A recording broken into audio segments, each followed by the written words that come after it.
Oui, vous l'avez rappelé, Rutel Krief, tout à l'heure, je demande l'interdiction de Nuit debout, je demande que les manifestations qui risquent de dégénérer ne soient pas autorisées par les préfets, je demande la dissolution de ces groupuscules d'extrême gauche, parce que lorsqu'il y a eu certains groupuscules sur d'autres mouvances politiques qui ont commis des exactions, ils ont été dissous.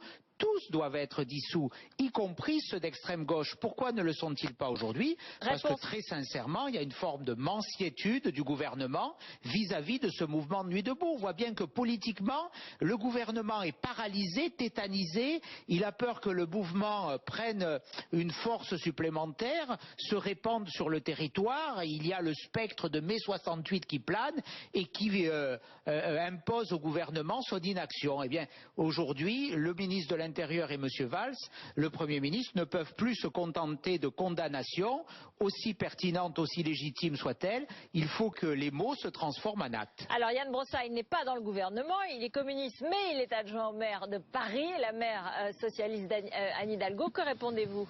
Mais ce que dit M. Ciotti est scandaleux parce qu'en réalité, il fait un amalgame entre ces 200 ou 300 casseurs qu'on a vus hier et l'immense majorité de ceux qui se sont mobilisés hier et qui n'ont rien à voir avec ces casseurs. Et puis par ailleurs, M. Ciotti quand même, vous avez participé notamment pendant les mobilisations contre le mariage pour tous à 2 manifestations. Une première en mars 2013, une deuxième en mai 2013. La première a donné lieu à 98 interpellations, la deuxième à 298 interpellations. C'est dire si ces mobilisations étaient violentes. À l'époque, vous ne demandiez pas l'interdiction des mobilisations contre le mariage pour tous. D'ailleurs, personne, y compris parmi ceux qui en étaient très partisans, ne demandait l'interdiction des mobilisations. Et donc, par conséquent, votre demande est absurde et je le regrette.